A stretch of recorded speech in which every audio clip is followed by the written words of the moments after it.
we're going to test a deco. We're testing on an old Pinky and with green locks, and that actually works fine. You can set up the old Pinkies to do the job, but I haven't yet added the extension, so my deco's just going to rest over here. And we've put a protector on this, which should be moved in order to use the deco properly. And I don't want to bang into it and damage my machine and the deco I'm testing. But it works fine. First thing I want to show you is you have to make sure that the card that you select is suitable for the stitches you're going to use. And it tells you with these letters, which are the techniques in the deco book. In order to do a good test, we're going to do tuck stitch both at setting 2 and setting 4. And that's a good enough test of the deco function because all it's doing is selecting pushers that are pushing needles. All the lock settings are independent of the deco. And I think tuck is one of the more challenging things for the machine to do. Now you need to get to the starting line. This has already been inserted, but to roll it up, you must push this lever. Don't force it. It doesn't roll without the lever pushed.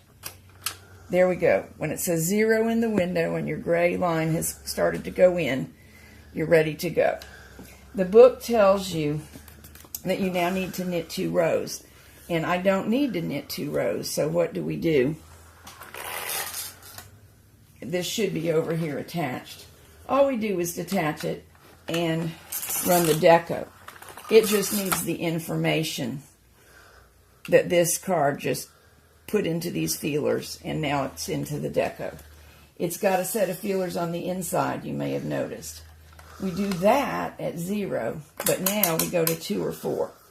The card I'm using is actually only suitable for 2, but I'm going to try it both ways. And my settings should be in on the back bed, which you can't see, but it is, and AX on the front bed. Don't need any arrow keys, usually. So now as we go across, see that scoop picking up pushers? It's telling them what to do. Very important also that you pass this trigger, and that the trigger be positioned as it is at the far left. As a matter of fact, mine is not positioned quite right. I think I'll get by with it, but it should be 1 stitch over. The whole thing depends on this being in the right place, and you can get randomly bizarre patterning if it is not. So what we should be seeing here is that every other row, the pushers change to a new position. And every other row, the card advances. That's what the 2 signifies. I've already done a couple hundred rows on this, so I know it's working right, but I just wanted you to be able to see what that looks like. Now, if every other row is tucking, that means up here sometimes you will see loops and sometimes you will see stitches. I can see loop, loop, loop, loop, stitch, loop, stitch. If we go to 4 on the deco, then they will hold for 3 of the rows and knit off on the 4th. And everything changes to a 4-row repeat. That makes your tuck stitch denser, your fabric thicker, and the challenge is greater for the machine. Not so much for the deco. It doesn't care how often it rolls around. But if the yarn is too thick, it will cause jams, and that will cause the deco to misbehave.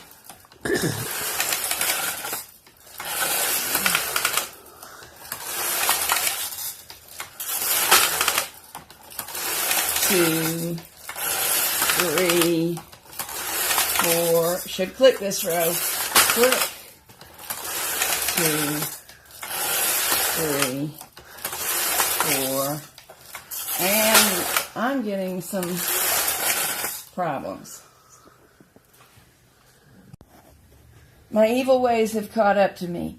These have piled up a really long time, which is why Passap, being wiser than I, knew that this card was not suitable for the 4-row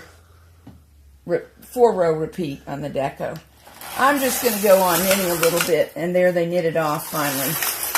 But although it was a success as a deco test, I'm sure that when we look at the fabric, we won't think it was successful fabric. Hideous! Yeah, hideous is probably the word that we will use. Now, what I'm going to do is go to N. I can set the deco to 0 and put it over to rest. And just knit a few rows so that we can drop this work off of the machine and look at it.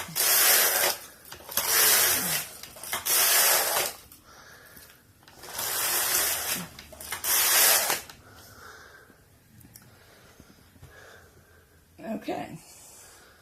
Well, that's not hideous. Well, this is what it should look like.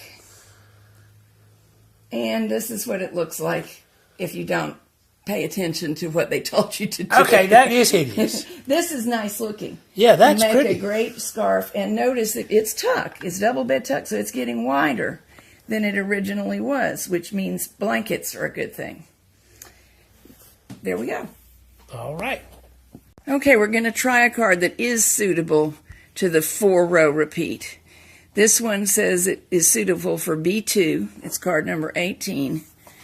And B2 allows for you to use NAX on setting 4.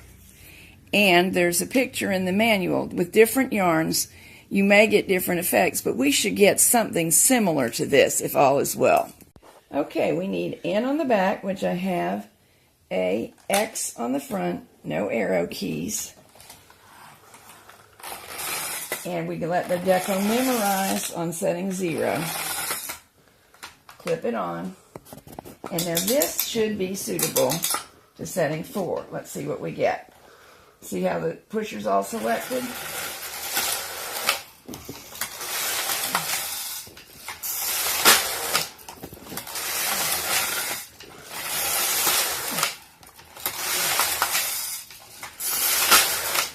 Okay, stop for a minute. I'm trying this off to the side to give you a better view. So I'm going to have the strongest back muscles of any woman in America.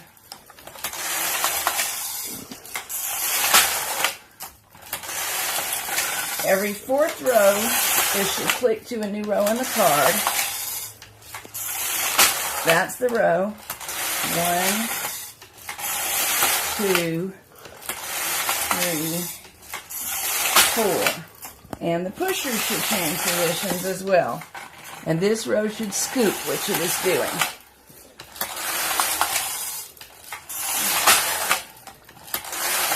Okay, let me take a break and get this off of here so we can see if it's prettier than the last one. Card number 16 will do B2, which is where we have AX on the front and setting 4.